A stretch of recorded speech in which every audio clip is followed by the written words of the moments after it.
এখান থেকে আমরা কোলে মার্কেট যাবো একদম সোজা, ঠিক আছে।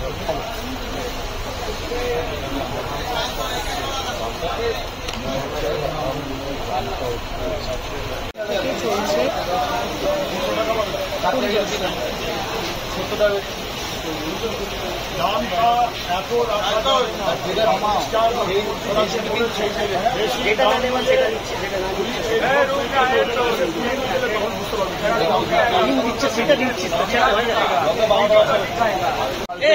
দিয়েছে, সেইভাবে আমরা সবাই মিলে এনফোর্সমেন্ট ব্রাঞ্চ, লোকাল থানা, ব্রাঞ্চ এবং আমাদের টাস্কফোর্সের পক্ষ থেকে আমরা এবং ভিজিট করে দেখছি যে কেন বেড়েছে বা কি জন্য কোথায় অসুবিধা সেগুলো। এখান থেকে আমরা কোলে মার্কেটে যাচ্ছি, রিটেল মার্কেট দেখে আমরা কোলে মার্কেটে ঢুকলে দামটা আমরা বুঝতে পারবো কতটা ডিফারেন্স বা কে আগে ঠকাচ্ছে।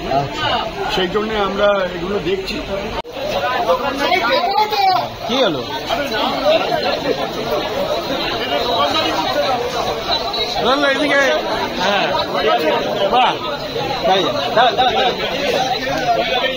খুচরো বাজার আর পাইকারি বাজারের মধ্যে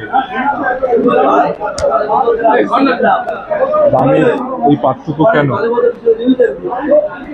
অশোকদা, দামের এত পার্থক্য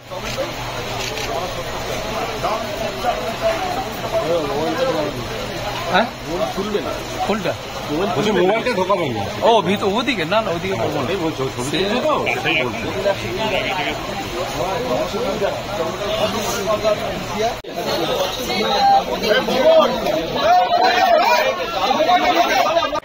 দিনের মধ্যে কটা বাজার যাবেন এবং তার থেকে গুরুত্বপূর্ণ পাইকারি বাজার। এরা প্রত্যেকেই বলছে আমরা বেশি দামে জিনিস কিনেছি, সামান্য মার্জিন রেখে সেটা বেচছি, তাহলে পাইকারি বাজারেও তো যেতে হবে। আমরা এখন কোলে মার্কেটে যাচ্ছি এবং এটা এখন লাগাতার এই প্রসেস চলবে। নেক্সট যে মিটিং হবে করে দিয়ে গেছেন চিফ সেক্রেটারির আন্ডারে, তার সেই মিটিংয়ে আমরা এগুলো কথা বলবো, আলোচনা করবো, কি ব্যবস্থা নেওয়া যায় সেগুলো দেখা হবে। সঙ্গে সঙ্গেই